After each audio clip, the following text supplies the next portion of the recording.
Hey guys, welcome back to the channel. Today we are talking about why everyone is wrong about retirement. And we are in our early 50s, and a lot of things have changed from what we thought about retirement when we were growing up.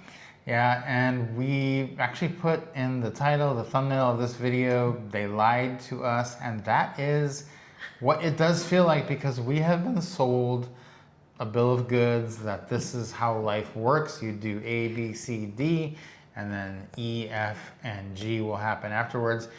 And the world is changing so rapidly right now that this has all been blown out of the water.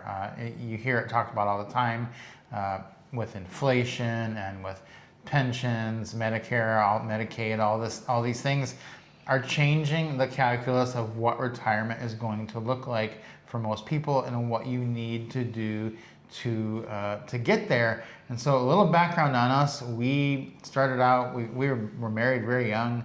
Allie was still actually in college when we got married. Probably not the best idea for people to do that, but we got off on a little bit of the wrong foot financially because we were so young and we didn't have great jobs, and we started working at nonprofits, and that really just led to there was no 401k, there was no retirement whatsoever. And then we had kids very, very young. Our kids are in their mid to late 20s now, and it just really set us back because once you know what it's like. Once you have those kids, you're working at a job that doesn't pay you much, you're definitely not investing any money. We didn't have any 401k, any IRAs that were working for us. And so we got to like our mid 30s and we were like, oh, we are way behind on this plan that they've told everybody they would be able to do. And like the generations before us, everyone had a pension and they just worked their job. They stayed at the same place 40 years. They worked that job and then they retired and everything was fine. We realized that was not going to work for us. We need to make some changes. And luckily, the world has changed to the point where now you don't need that. You don't need that mandated work pension to get by. So we're going to talk in this video about other things you can do, what's changed, what you can do about it if you're like us, because we've done it and now we're in our 50s and we're traveling the world full-time, retired. So in that 15-year span, we made the switch, we made the flip, and it has all worked out. Yeah, and the idea here is in sharing this that it will make you hopeful because you have been thinking, like I said, sold a bill of goods that is no longer good and is completely different and is completely changed. And it can give you hope that there is that possibility, because for a long time we were like, this is never going to happen. We will never be able to do that because we don't fit in that box of what we were told and what we've been sold all of these years. Yeah, I think the first thing we need to address is pensions. Years and years and years ago, a lot of people had pensions, and a pension is basically you work at a certain place for a certain amount of time, and then they give you money for the rest of your life, which is a great deal. But somewhere along the line, people figured out that pensions, not really financially viable to keep doing them because there's a lot of people, and those people are living longer than they thought.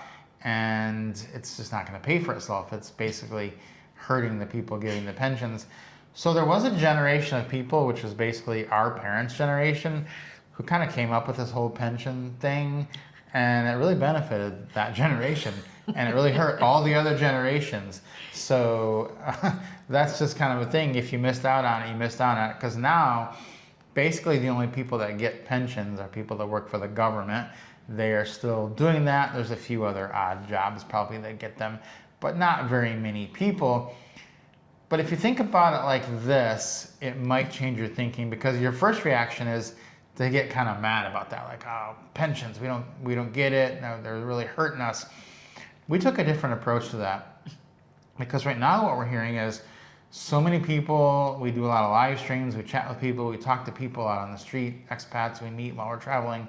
And this is the thing they say, is that so many people say, I've got this pension, but I have to work till I'm 65, I got to work 10 more years to get the pension. And it'd be dumb not to do it, right? Because it's a lot of money. And they're right, it is a lot of money. But it almost locks them into a life they don't want to lead for all those years. And so it's a pretty big and bad decision to have to say, I don't want to do this anymore, and I have the money to not do it, but I'm going to do this for 10 more years just because it'd be stupid to leave this money on the table. So it's almost like a man-made prison. And so when you free yourself of that and say, look, I have the flexibility to not do that. I can do whatever I want because I'm not getting the pension anyway. I could leave today. I could go to Vietnam tomorrow and start living my life because I'm not bound by this little constraint that whole generation was. Or people who work in the government, you hear them all the time saying, well, I need 5 more years. I can't leave now. Yeah, I mean, we still know people who are saying those types of things, and it's such a constraint on them because they're thinking to themselves, I would like to leave today. I would like to be out of this tomorrow and be on the plane and be doing something different. But if I don't finish this, I will not be getting this. And and the thought process is, well, I've already put in so much time. I'm almost to the end here. But again, you're sacrificing those good years of your life for, the possibility of that money at the end. But in all honesty, that could still go away even before you fully earn it. Yeah, the next thing that they lied to us about was the relationship between wages and inflation, and that has really gotten out of whack here in the last 10 years in the United States. Now, it has not happened in the rest of the world, and that's what we're going to talk about in a minute, but the wages and inflation for most people, unless you're one of the higher earners in the country, has really gotten out of whack, and you see that just in the lifestyle. Think back to when you were a kid. Think back to how it was possible for a lot of people in your school. You think back, yeah, a lot of my friends, maybe only one of their parents worked and the other one didn't work. And they all made it like that. And now it's unheard of almost for just one parent to work. It takes two. Sometimes it takes two working more than one job. Sometimes it takes two, we're both working and then doing a side hustle on top of it, or the kids pitching in and working. And the reason for that is that inflation has gone up so much over the years and the wages have not kept pace with it. And so we were sold this thing, go to work, go to school, go to college, get a job, you'll be able to live this life and retire. And people aren't being able to put enough money away. That's the second part of what they've sold us that we found in our own life we were not doing. We could not keep up. We had to work way more than we could because we weren't in super high paying jobs. That thinking back, it wasn't always that way. It just has switched in the last 20 years. Yeah, that's the crazy part is that it's not just those who are not making a lot in wages. It's even people who are making a lot in wages are still living paycheck to paycheck, really. I mean, we were essentially when we left Atlanta, and we're talking about a lot of money. Our budget now is half of what it was when we lived in Atlanta, and we don't even get to our budget because we're always staying way under it, which is really crazy. And we're not even trying to be super tight budget people.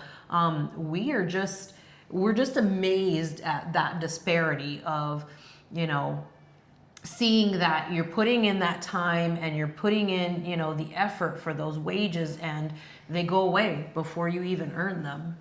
So what can you do because of the situation where you're not getting a pension, you're not getting things growing for you, your wages aren't keeping up with the inflation, and you're falling further and further behind every single month? If that sounds familiar to you, it was to us, and you need to start looking outside the box, because while those things are true, it's also true that those things are not happening, and there are opportunities that have opened up in the rest of the world, and the travel has brought that to something that we can manage. Because a lesson I learned early on was I grew up in Michigan, and we used to go to Canada every summer, and it was really weird because like one summer we'd go to Canada and our parents would be like, oh, everything is really cheap here because of the Canadian dollar's down.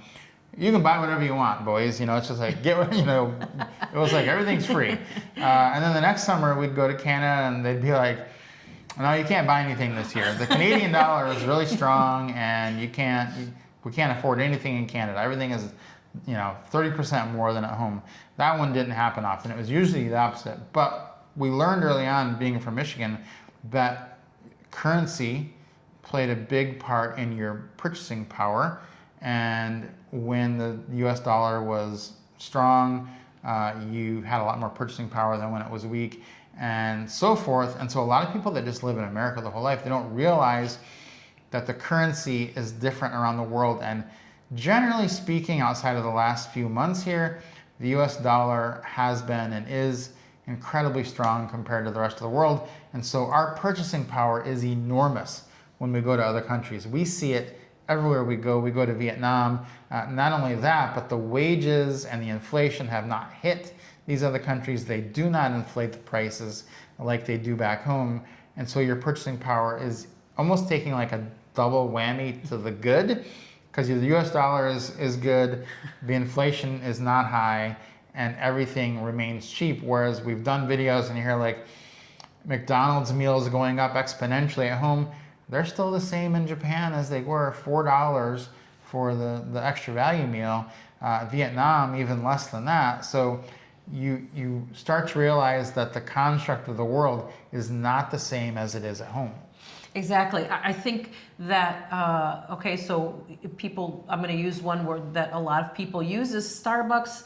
I get Starbucks in a variety of places. Sometimes it's kind of like my comfort thing that I go to in another country. I don't drink a ton of Starbucks, but at home I would get a particular drink. And so I can get that drink in almost every other Starbucks that I go to all around the world. And when I do, the one place where I pay the most is in the US. I have paid up to $2.50 less for the exact same drink, everything exactly the same size, everything.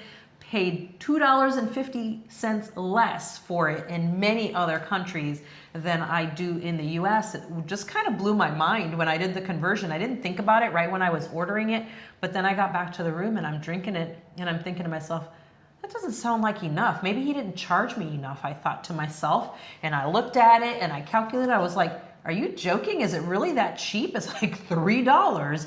And this usually costs me $5 or $6 at home. And sure enough, when I went back and ordered it again, same price. And I was like, are you sure that's the right price? I asked him and he looked at me like I had lost my mind. And I did not lose my mind. That was the correct price. It's just crazy to think, that's the case. Another thing that really shocked us was like in Kuala Lumpur, Malaysia, walking around in the mall and that smell hits and we were like, is that Auntie Anne's? It smells amazing. That cinnamon smell kind of hits you and you're like, ooh, I want to get one of those. They smell really good and we thought, oh, it'll be a taste of home. Let's go buy one and we'll split it. We get up there and it was $1 for the full pretzel, a cinnamon sugar pretzel. It was $1 US. And I was like, are they like on sale? Is there a special? Is today a special occasion? No, that's the regular price.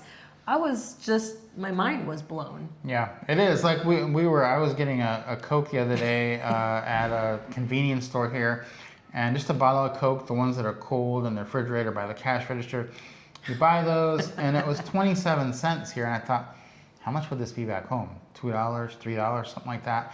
And the thing is that like you'll see they'll put inflation through on certain things and like raise the price to 30 cents. And then there'll be a public outcry, like in countries like this, and they'll put it back. Like it's like they're like, we're not gonna buy it anymore if we raise the price 3 cents, and the price will go back, and you'll see it, and you'll be like, so even if they do inflation and they raise prices, they often put them back, or the prices don't hold, because we've seen so many times just on like local news, they're like, well, they're rolling back prices because the people got angry. And it does make sense because the minimum wage in a lot of countries is basically $10 to $12, $15 a day.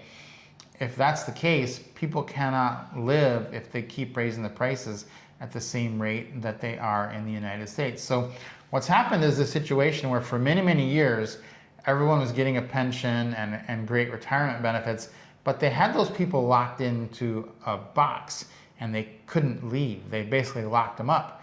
Well, they broke the lock on that by not giving them the benefits. And for quite a few years, we all just stayed in that man-made prison that they'd put us in. And then a few years ago, people realized, oh wait, the door's open. There's no longer a lock on this door because they're not keeping us here with a pension, not keeping us here with all these great benefits, but I'm free to leave.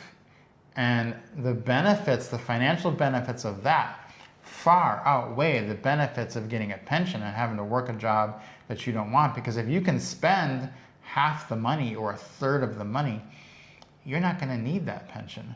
And so I think that the key here is to get out there, figure out what's going on in these countries, and make up your mind as to whether that's something you could do. We just did a meetup through our Retirement Travel Jumpstart course and community in Da Nang, Vietnam. A lot of people got to Vietnam for the first time. They were blown away, like blown away. I had no idea that it was this cheap, this amazing, this safe, this beautiful. That's what we heard over and over and over. We had 52 people at that meetup from our community, and so many of them are now thinking about moving there. And we're like, wait, don't move there just yet. Hold on. You still got to see Thailand. You still got to see Malaysia, because these are just as amazing. But they're like, I don't even care. This is so much better than what I'm doing. So we're saying to you now, the door is open. If you're still living in that trap, there's no reason. I mean, unless they're giving you a big government pension, why are you still acting like you have to do what they say that you should do? Because you don't. And so I would say check these places out. We have other meetups coming up in other places around the world. We're doing one in Hong Kong later this year and things like that. So check out the link in the description if you're interested in that. It's a great community of people who are already taking this on and doing things differently, thinking differently. But that's the thing, is that you need to realize is that the world has changed, the system has changed, and the world has changed. When you marry those two, you can make different decisions than you could have 15, 20 years ago. Yeah, it's just, there's so many more open doors now, and not just open doors, but open doors and open arms. People in a lot of these countries are welcoming expats, and especially welcoming American retirees and expats coming to these countries. They're welcoming us with open arms. They want us here, and they want us to be a part of their culture and their world. And it is such a beautiful thing to be a part of this world. It was never our intention when we first started traveling 8 years ago to come and spend most of our year, every year, in Asia. It was not there because we had been sold a lie of what these places were like. We were told, oh, you guys are going to Thailand? You guys, are you willing to live like in a hut, on the river? And it's like, no. I'm living just as good, if not better, in gorgeous high rises. We're in Vietnam right now. You can see the building around me here, this room. This is our actual hotel room. I'm not in a hut. This is a beautiful place. The amenities and the modern buildings is incredible what they have to offer at insanely reasonable prices compared to what you would pay for the same thing at home is phenomenal. We recently stayed in a 3-bedroom villa with its private pool and on the beach. We paid $100 a night for it. Absolutely ridiculous. You could never do that in the US. We tried multiple times to calculate it. We couldn't even come close. There's no way we could come close to that. So those doors opening up, and just you have to be willing to open your heart and open your doors to go and try these places and see things differently, because we have been lied to. We were lied to. And when you start seeing, hey, the chains are no longer there, I can actually walk out, the door is actually open, like you said, go. Do it, try it, and see how you like it and see what it's like. But if you don't go and you don't try it, you're never going to know. Yeah, and I think that the thing that surprised us most when we did this was the financial stability that you can bring in by going and doing this in other countries. So many people now tell us that when they left the US to go away for a year, it improved their finances so much, because you can live so much cheaper. You think, oh, traveling the world is expensive. It is much cheaper to travel the world full time than to live in the United States. Like if you're in Vietnam, you could get by on $1,000, $1,500 a month easily if you wanted to, and just shore up your finances. And that's what a lot of people do. They're saying, man, I was struggling and now I'm just gonna go do this for a year. Let this all cycle through. Let me get back so I'm not spending so much money, and let me get on a more solid ground. And I know a lot of people watching this, you're in a situation like we were. Like, we know exactly what it's like. We never had the benefit of those pensions and 401ks and investments that a lot of other people had when they were young. We know what it's like, but there is hope for that. So we hope that this video gives you a little bit of encouragement that you can have another option besides working until you're 75 and just, you know, not being happy for the last 20 years of your life, because there are other things you can do, but you gotta go try them out and see if they will work for you. Exactly. And you know, when we started this 8 years ago, our original intention was just to go try it because we were skeptical. Was it gonna work? Can we really live in one of these places? I don't know. So we thought, well, let's just travel for a year and see how it goes. Well, about 6 months into it, we knew we were in love. And this lifestyle was definitely for us. But you will never know, like I said earlier, unless you go. So guys, hopefully this has been extremely helpful to you, but more importantly, hopefully it was hopeful for you. Guys, let us know down in the comments which of those it was, helpful or hopeful, or maybe both. If you enjoyed this video, give us a like. Please consider subscribing to the channel. We'll see you guys next time.